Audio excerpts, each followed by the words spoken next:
여러분, 모든 스포츠에서는 연말이 되면은 그 해에 아주 탁월한 선수를 올해의 선수로 선정을 합니다. 그래서 MVP 상을 주게 됩니다. 그러면 모든 신문, 모든 뉴스들은 그 사람을 스포트라이트로 아주 띄워주게 되죠. 영웅이 됩니다. 그런데 특징은 뭐냐면 그 다음 해도 그 선수가 탁월한 기량을 발휘하지 못하고 슬럼프에 빠진다라는 사건이 되겠습니다. 왜 그런가? 많은 이유가 있지만 공통적으로 조사를 해보면은 자기가 최고의 선수이다 보니까 자기도 모르게 마음에 이 교만한 마음이 싹이 트게 됩니다.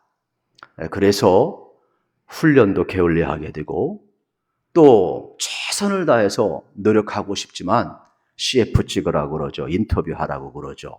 이곳저곳에 오라고 하니까 할 수가 없는 거예요. 그래서 훈련을 본의 아니게 게을리합니다. 그리고 두 번째로는 왜 슬럼프에 빠질 수밖에 없느냐. 상대 팀들이 데이터 분석을 정확히 합니다. 그래가지고 장점이 뭔지 단점이 뭔지 정확히 분석을 해서 다음부터는 아주 약점을 집요하게 공격하기 때문에 자기 기량을 발휘할 수가 없어요. 그러다 보니까 슬럼프에 빠지게 된다고 합니다. 그만큼 성공하기도 어렵지만 성공을 유지하기는 더 어려움을 발견하게 되는 것입니다. 오늘 본문 여호수아서가 그렇습니다. 오늘 본문에 보게 되면은 난공불락의 두성 여리고성은 무너뜨렸는데 만만하게 보았던 작은 아이성은 전쟁에서 실패하게 되는 모습을 보게 되는 것입니다. 어떻게 이런 일이 벌어졌을까요? 오늘 본문에 보게 되면은 뜻밖의 사건이 일어납니다. 아간이라는 사람이 범죄를 하게 돼요. 그리고 아이성 전투에서 패하게 되는 장면을 우리는 볼 수가 있는 것입니다. 그러면 오늘 여호수아서 7장 1절에 있는 내용을 우리가 한번 읽어보길 원하는데 1절에 보면 이러한 말씀이 기록되어 있습니다. 이스라엘 자손들이 온전히 바친 물건으로 말미암아 범죄하였으니 이는 유다 지파 세라의 증손 삽디의 손자 갈미의 아들 아간이 온전히 바친 물건을 가졌음이라. 여호와께서 이스라엘 자손들에게 진노하시니라. 아간이 범죄했는데 이스라엘이 범죄했대요. 그러면서 하나님이 진노하고 있는 장면을 보게 되는 겁니다. 이것이 왜 문제가 될까요? 여러분 생각해 보세요. 아간은 요단강이 갈라지는 현장을 목격한 사람이에요. 그리고 여리고 성이 총칼로 싸워 이긴 것이 아니라 하나님의 원리로 하나님 말씀에 순종하고 하나님을 경외하고 그들이 나팔을 불며 나아갔을 때에 함성을 지르고 하나님이 여리고성을 무너뜨린 것을 보았어요. 하나님의 살아계심을 목도한 사람이 누구냐? 아간이에요. 그런데 성경은 뭐라고 이야기합니까? 아간이 범죄하였대요. 여러분, 이건 심각한 문제가 되겠습니다. 하나님이 분명히 살아계시고 하나님의 은혜를 체험했는데 어떻게 하나님 앞에서 범죄할 수 있느냐는 것이죠. 그래서 개인의 죄가 아니라 이거는 민족 공동체의 죄로 다루고 있고 이스라엘 전체를 향한 하나님의 진노로 여러분 나타나고 있는 거예요. 아간의 이야기는 남 이야기가 아닙니다. 저와 여러분 우리들의 이야기가 되겠죠. 우리는 하나님을 믿습니다. 우리는 하나님의 은혜를 체험했습니다. 그런데 많은 사람들 앞에서는 하나님을 믿는 백성이고 그리스도인으로 우리 정체성을 가지고 살아가지만은 아무도 보지 않을 때에는 우리는 아무리 하나님이 살아계셔도 나 홀로 있을 때 우리는 아간처럼 탐심에 넘어갑니다. 유혹에 넘어갑니다. 하나님 앞에 있을 수 없는 불순종과 죄를 범하는 모습을 우리는 지금 아간을 통해서 보게 되는 것이죠. 이스라엘 백성들은 이 문제를 아직 잘 모르고 있습니다. 그런데 어떻게 이런 일이 벌어지고 있을까? 하나님께서는 단순히 아간의 범죄를 좀도둑 취급하지 않습니다. 실수는 작은 것에서부터 시작되고, 여러분, 어떻게 보면 실패는 아주 사소한 것에서부터 시작되고 있음을 우리가 볼 수가 있는 겁니다. 그들은 여리고성을 무너뜨렸을 때 신났을 겁니다. 그래서 아이성으로 진격하면 금방 아이성이 무너질 것이라 생각을 했겠지요. 아이성은 여리고성에서 약 16km 북쪽에 위치하고 있습니다. 그리고 해발 518m라고 합니다. 그리고 인구는 한 10,000명에서 12,000명 정도 살고 있었다고 이야기를 합니다. 그런데 여호수아가 정탐꾼을 보냈는데 와서 보고하는 내용이 뭐냐면, 그까짓 거 아무것도 아닙니다. 우리 다 60만 대군 갈 필요 없습니다. 그냥 한 2,000~3,000 명만 올라가 합시다. 이렇게 보고를 했어요. 그래가지고 그들은 방심을 했어요. 그리고 그들은 안일한 자리에서 여러분 전쟁을 진행을 하다가 무슨 일이 벌어지느냐? 36명이 죽어요. 그리고 나서 여러분 전쟁에 패하게 되는 장면을 보게 되는 것입니다. 여러분은 36명 죽었다 하니까 놀라지도 않아요. 그냥 몇 명 죽어야 놀랍니까? 여러분, 이 사건은 왜 문제가 될까요? 좀 오래되었습니다만은 6장 16절 17절에 보면 하나님이 주신 성, 또 전쟁에서 노력한 모든 것은 하나님께 바칠 것을 요구하는 장면이 나와요. 같이 읽겠습니다. 시작. 7번째에 제사장들이 나팔을 불 때에 여호수아가 백성에게 이르되 외치라, 여호와께서 너희에게 이 성을 주셨느니라.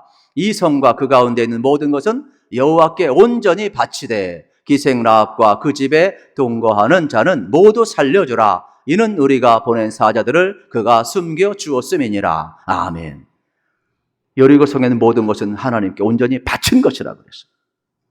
7장 1절에도 하나님께 온전히 바친 것이라고 이야기를, 헤렘이라는 단어를 쓰고 있어요. 그러면 우리가 한번 생각을 해보아야 합니다. 모두 다 하나님께 바쳐졌다는 것은 여러분 무엇을 의미하는 것입니까? 하나님의 것을 의미하는 것이죠. 그리고 기생 라합은 살려주라고 이야기를 했어요. 그러면 이 두 단어는 상충된 단어예요. 가나안에 있는 모든 것을 전부 다 진멸하라 그랬는데 여리고성에 있는 기생 라합은 살려주라고 이야기하는 장면은 상충된 단어가 되겠습니다. 그러면 특별히 왜 아간이 바치라는 물건에 손을 댔을 때 낭패를 당했을까? 신명기서 20장 16절 18절에 보게 되면은 여기에 자세히 바친다라는 헤렘의 개념이 잘 나와 있음을 우리가 알 수가 있어요. 이 내용에 보면 오직 내 하나님 여호와께서 내게 기업으로 주시는 이 민족들의 성읍에서는 호흡 있는 자를 하나도 살려주지 말지니 곧 헷 족속과 아므리 족속과 가나안 족속과 브리스 족속과 휘 족속과 여부스 족속을 내가 진멸하되 내 하나님 여호와께서 내게 명령하신 대로 하라.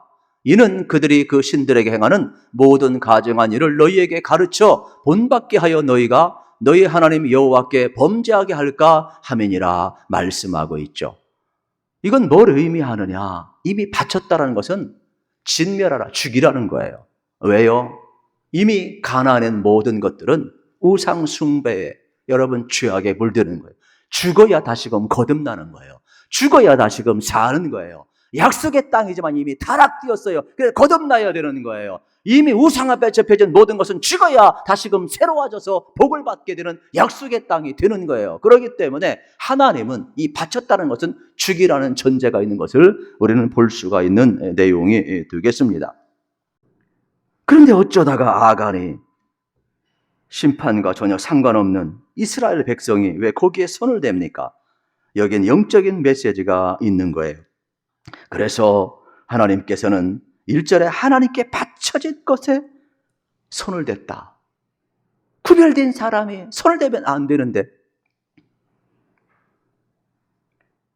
그러면서 6장에서 기생 라합을 비교시키고 있는 내용을 보게 됩니다. 기생 라합은 죄인이었지만 하나님을 믿고 그 죽음의 자리에서 살아났어요. 그런데 이미 은혜를 받고 구원받은 하나님의 백성, 거룩한 백성인데 아하간은 다시금 주의 손을 대요. 죽은 시체에 손을 대요. 이미 받쳐진 물건, 구별된 것인데 손을 대고 있어요.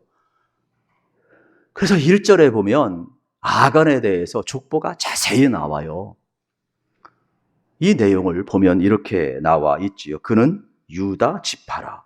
여러분, 유다 지파는 엘리트 지파 아닙니까? 예수님이 온 지파예요. 그러니까 어느 누구도 이 지파에서 범죄자라고 생각한 사람은 아무도 없어요. 심지어 뭐라고 이야기를 하느냐?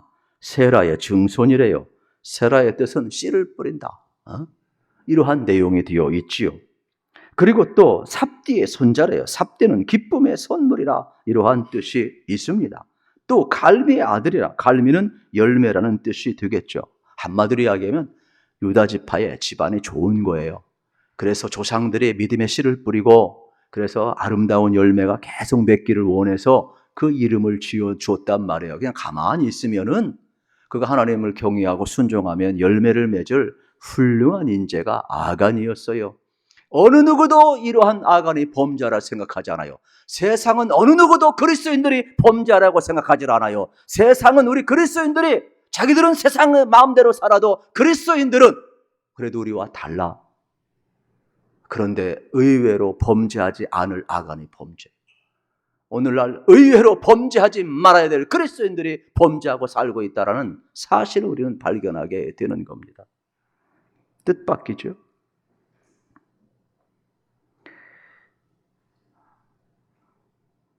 그런데 여호수아서 6장 25절에 보면 다시 한번 여러분 기생 라합에 대한 이야기를 다시 한번 이렇게 증언하고 있어요. 여호수아가 기생 라합과 그의 아버지의 가족과 그에게 속한 모든 것을 살렸으므로 그가 오늘까지 이스라엘 중에 거주하였으니 이는 여호수아가 여리고를 정탐하려고 보낸 사자들을 숨겼습니다. 여러분, 오늘까지 기생 라합의 이야기가 전파되고 있다니까요. 진멸의 땅에서 죽은 자리에서 산 역사를 오늘도 증언하지만 마땅히 여러분 동시에 성경 기자는 누구 이야기까지 증언한 줄 아십니까? 7장 26절을 보세요. 그 위에 돌무더기를 크게 쌓았더니 오늘까지 있더라. 여호와께서 그의 맹렬한 진노를 그치시니 그러므로 그곳 이름을 오늘까지 악을 골짜기라 부르더라. 아간도 아간의 이야기로, 심판의 이야기로 오늘까지 전해지고 있어요. 진멸해야 될 백성이 거룩함을 잃어버렸을 진멸당함을 보여주는 거예요. 아간의 범죄만이 아니라 그의 가족까지도 돌무더기가 되어서 얼마나 많이 쌌으면 오늘까지 전해지고 절망의 자리, 죽음의 자리, 이 악을 골짜기가 우리에게 전해지고 있을까요? 이것을 거울 삼아서 우리는 어떻게 돼요? 악을 골짜기가 소망의 골짜기로 바뀌어야 됨을 성경은 우리에게 말씀하고 있음을 보게 되는 것입니다. 그래서 오늘까지라는 단어를 쓰고 있음을 발견하게 됩니다. 성경 기자는 이 두 사건, 두 그림을 동시에 보여주고 있음을 우리가 보게 되는 것입니다. 그래서 오늘 2절, 3절을 다시 한번 보게 되면은 이러한 내용이 나옵니다. 같이 읽겠습니다. 여호수아가 여리고에서 사람을 베델 동쪽 베나윈 곁에 있는 아이로 보내며 그들에게 말하여 이르되 올라가서 그 땅을 정탐하라 하며 그 사람들이 올라가서 아이를 정탐하고 여호수아에게 돌아와 그에게 이르되 백성을 다 올라가게 하지 말고 2-3천 명만 올라가서 아이를 치게 하소서. 그들은 소수이나 모든 백성을 그리로 보내어 수고롭게 하지 마소서 하므로. 여러분 생각을 한번 해보세요. 정탐꾼이 와서 다 싸울 것도 없대요. 아직 그냥 2-3천 명만 올려보냅시다. 여러분 세상에 이러한 자만과 교만이 어디 있어요?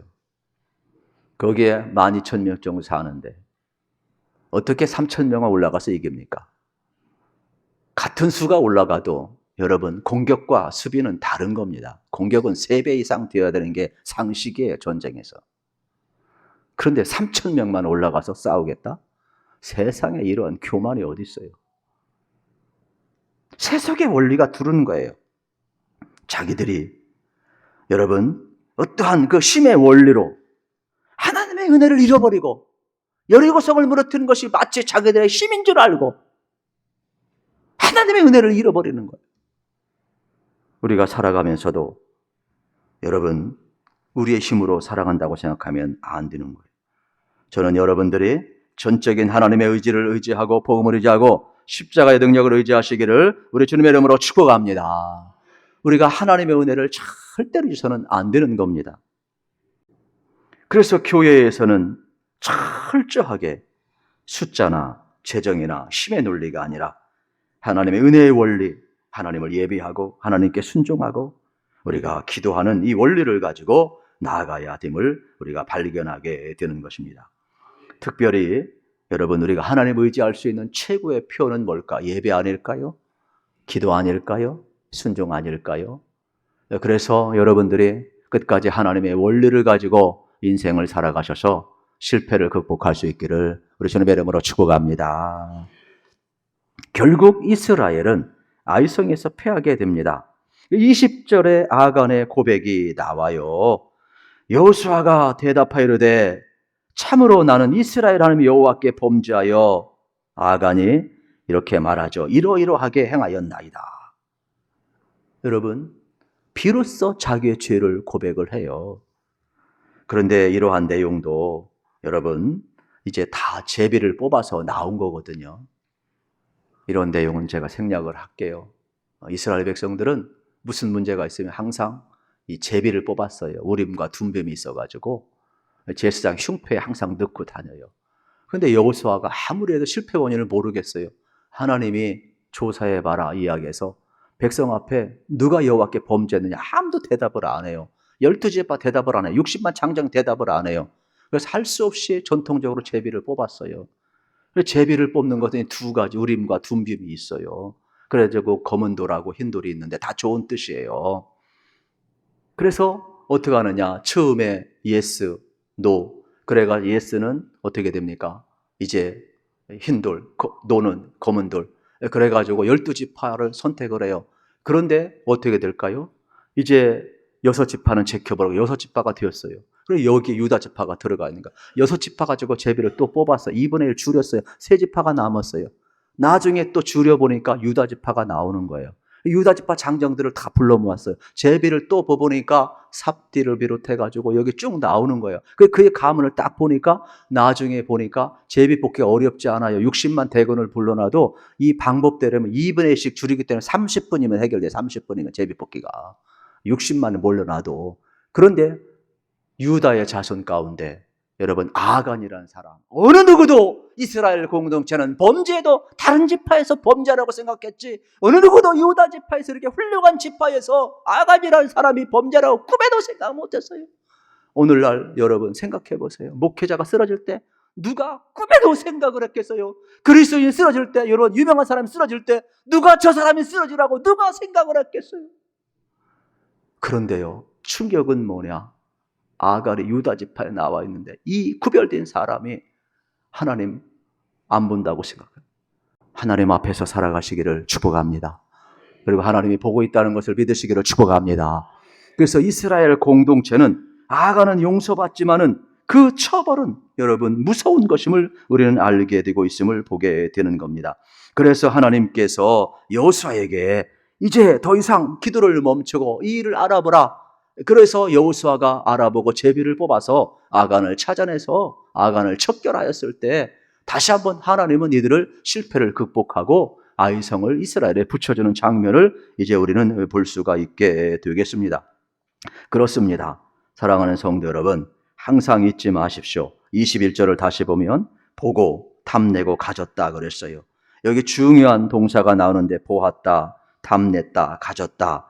이 가이사르 황제가 얘기했던 것처럼 왔노라, 보았노라, 찾았노라. 이러한 여러분 내용이 성경에서 나오고 있는 장면을 우리가 동시에 볼 수가 있게 되겠지요. 그러니까 모든 죄는 작은 것에서 시작되는 거예요. 사소한 것에서 시작되는 거예요.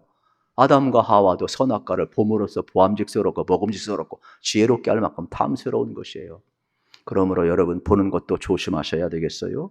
그래서 여러분의 삶의 자리가 다시 한번 어떠한 자리가 되냐, 사소한 것에서부터 여러분들 우리가 무너지시다는 것을 기억하시면서 다시 한번 여러분의 삶이 하나님 앞에서 살아가는 고람되의 자세를 가질 필요가 있게 되겠습니다. 이제 결론을 좀 내리고 싶습니다. 여러분, 우리 인생길을 걸어가면서 어떻게 살아야 될까?